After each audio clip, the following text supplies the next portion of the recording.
இயற்கையோட உண்மையான தரிசனம் உங்களுக்கு கிடைக்கணுமா?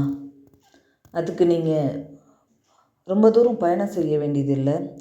காடு மலைகள் தேடி ஓட வேண்டியதில்லை. கடலை நோக்கி அலைகளில் கால் நனைக்க வேண்டியதில்லை. இந்த நாவலை வாசித்து பார்க்கலாம். இந்த நாவல் நீலகண்ட பறவையை தேடி. இதை எழுதியவர் பெயர் அதீன் பந்தியோபாத்யாயா, வங்காளம் மூலம். இது தமிழில் நமக்கு மொழிபெயர்த்து கொடுத்தவர் S. Krishnamurthy. 1982 national book trust of India மூலமாக வெளிவந்த புத்தகம்தான் நீலகண்ட பறவையை தேடி. இந்த நூலை ஏன் வாசிக்கணும்? ஏற்கனவே சொல்லிட்டேன், இயற்கையை பற்றி தெரிஞ்சுக்கிறதுக்காக. அது மட்டுமா? இல்லை. இந்த நாவல் நம்ம தமிழோட மிக சிறந்த எழுத்தாளர்களான எஸ். ராமகிருஷ்ணன், ஜெயமோகன், வண்ணதாசன், வெங்கடேசன் இவங்க எல்லாரும் பரிந்துரைக்கிற ஒரு நாவலாக இருக்குது. அத்தோட எப்போவுமே இந்த நாவலோட தலைப்பு நீலகண்ட பறவை தேடி. இந்த நீலகண்ட பறவை அப்படின்னா அது எதை குறிக்குது? தொலைந்து போன, அடைய சாத்தியமே இல்லாத ஏதோ ஒரு ஆசையை, அது சார்ந்த கனவுகளை தேடி அலைவது எல்லோருக்கும் உள்ளது. அந்த தேடுதலில் இந்நாவலில் வர மணீந்திரநாத் போலவே நாம் ஒவ்வொருவரும் அவரது நீலகண்ட பறவையின் தரிசனம் கிடைக்காதா அப்படின்னு நம்ம வாழ்நாளில் கடைசி வரை ஏங்குறோம் அப்படின்றதுக்கு சந்தேகத்துக்கு இடம் இல்லாமல் உண்மைதான். நாவலில் எதை பற்றி பேசுது? இந்த நாவல் எழுதிய அதீன் கிழக்கு வங்காளத்தை சேர்ந்தவர். 1930களில் நடைபெற்ற டாக்கா கலவரம் பற்றியும் அதற்கான காரணங்கள் பற்றியும் அந்த கலவரத்துக்கு பிறகு மக்கள் அனுபவித்த வேதனைகள் பற்றியும் இந்த நாவல் ஊடாக சொல்லப்பட்டிருக்கு. வெறும் அரசியல் வரலாறு இதை பற்றுமே பேசாமல் மணீந்திரநாத்தோட இயக்கங்களையும் பேசுகிற இந்த நாவல் இன்னும் அதீத கவனம் எதனால் பெற வேண்டியது அப்படின்னா, ஒரு பெண்ணோட பாலியல் உணர்வுகளை பற்றி பேசுது. இந்த நாவலில் அரசியல் பேசுகிறோன்னு சொன்னோம் இல்லையா? ஒரு பக்கம் இந்து முஸ்லீம் மக்களோட உணர்வுகள், அந்த அடித்தட்டு முஸ்லீம் மக்களோட வாழ்க்கையில் மலிந்திருந்த வறுமை, அவங்களோட மேம்பாட்டுக்காக ஆரம்பிக்கப்பட்ட ஒரு இயக்கம் முஸ்லீம் லீக், அதை எப்படி இஸ்லாமிய இளைஞர்கள் ஏற்றுக்கொண்டாங்க, அதை தொடர்ந்து அங்கங்கே வெடிக்கிற புரட்சிகள் மூலமாக அதுக்கு பதிலடியாக இந்துக்கள் இடையே புரட்சி படை ஒன்று ஆரம்பித்து எப்படி அந்த டாக்கா கலவரம் நடந்திருக்கும், அதை தொடர்ந்து அரசியல் என்ன அப்படின்னு பேசுகிற இந்த நாவல் அங்கே மலிந்திருந்த வறுமையை பற்றியும் பேசுது. அதை விட பெண்களோட பாலியல் உணர்வுகளை அலசுது. திருமணமான கொஞ்ச நாளில் டாக்கா கலவரத்தில் கணவனை இழந்து தாய் வீடு திரும்பி இருக்கிற மாலதி தன்னோட இளமைக்கு துணையாக வாத்துக்களை வளர்த்துட்டு வர. இதுக்கு நேர்மாறாக 13 பிள்ளைகளை பெற்று 3 முறை தலாக் பெற்ற ஜோட்டன் அப்படின்ற இஸ்லாமிய பெண்மணி தன்னோட தீராத உடல் இச்சையால் 4வது முறையாக திருமணத்துக்கு தயாராவதும், அந்த ஆசை இருக்குதுன்னு சொல்லிட்டு பக்ரி சாஹிபுன்ற நபரை நாடுவதும் ஊரறிய வெளிப்படையாக பேசுகிறார்.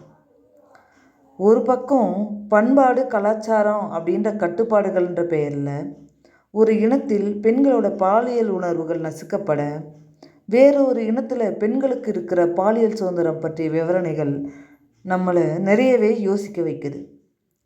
அடுத்து பாலியல் உணர்வுகள் பற்றி மட்டுமா பேசுது?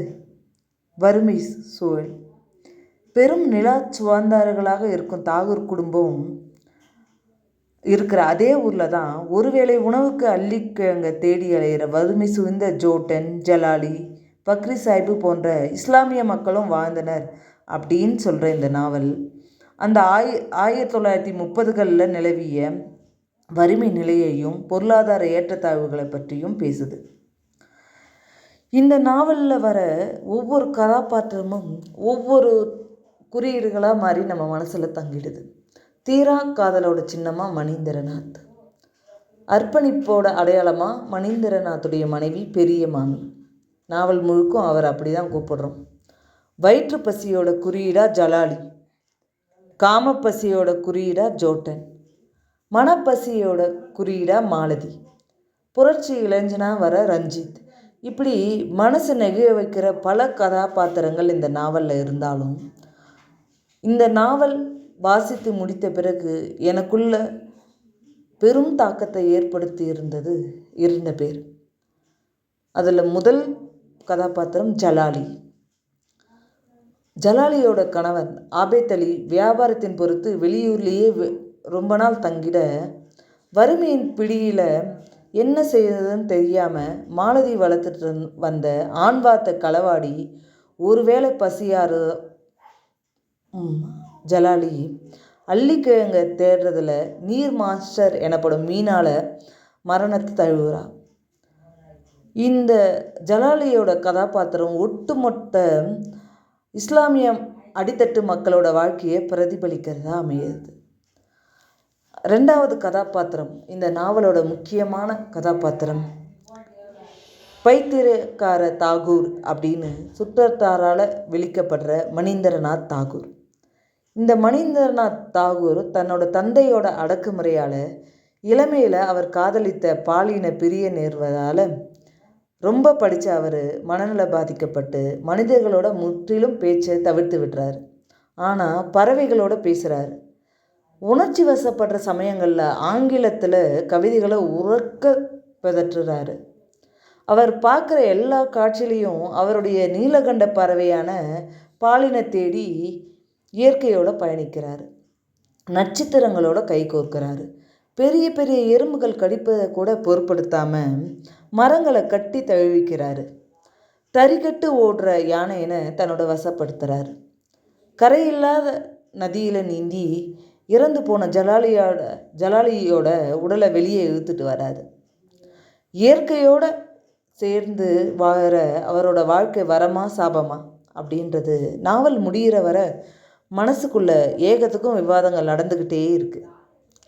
மனிதர்களோட எல்லா கேள்விக்கும் அவர் உதிக்கிற வார்த்தை கேத்தோ ரத்சாலா. அந்த நாவல் முழுவதும் இந்த வார்த்தை நம்ம காதில் ஒலிக்கிற மாதிரியே பிரமை ஏற்படுது. அவரை ரசிக்கிற அதே நேரம் அவரோட மனைவியான பெரிய மாமியோட காதல், அந்த காதலுக்கு மணீந்திரநாத் சுயமீறி அவரிடம் அடங்கி போகிற அந்த இடங்கள் எல்லாம் அடடா அப்படின்னு எண்ண வைக்குது. சரி, இதில் நாவல் ஆசிரியரோட எழுத்துக்களில் அவர் காட்சிப்படுத்துகிற விதத்தில் டாக்கா பகுதியில் இருக்கிற சோனாபாலி சீதக்ஷலா நதிகளும், முட்டையிட கரை ஒதுங்குகிற ஆமைகள், தர்மூச் வயல்கள் அதாவது தர்பூசணி வயல்கள், நீர்நிலையை சூழ்ந்த அள்ளிக்கொடிகள், மேலே துள்ளி விளையாடுற மீன்கள், நீர் சூழ்ந்த இடுகாடுகள், நீண்ட நாணல்கள், அடர்ந்த மூங்கில் காடுகள், நெடுந்துயர்ந்த மரங்கள், கொல்கத்தாவில் நடக்கிற எருமைக்கடா பலி, அப்படி இதை விட முக்கியமாக மணீந்திரநாத், இது எல்லாமே கண் முன்னே எந்த ஒரு சிரமமும் இல்லாமல் காட்சியாக விரியுது. இந்த நாவல் வாசிக்கிறதுக்கு ரொம்ப நம்ம மனசோட நம்ம பேசணுமா, இந்த நாவலை வாசிக்கலாம். இயற்கையோட உண்மையான தரிசனம் கிடைக்கணுமா, கண்டிப்பாக இந்த நாவல் வாசிக்கலாம். இன்னொன்று, பல வருஷங்களாக வாசிப்பில் ஆர்வம் குறைந்திருந்த எனக்கு மீண்டும் வாசிப்பு தளத்துக்கு இழுத்து வந்த இந்த நாவல் நீலகண்ட பறவையை தேடி. இதுக்கப்புறம் நிறைய நாவல் வாசிச்சிட்டேன். ஆனால் இந்த நாவல் வாசித்த போது ஏற்படுத்திய தாக்கம் இந்த அளவுக்கு குறைந்ததாக எனக்கு தெரியவே இல்லை.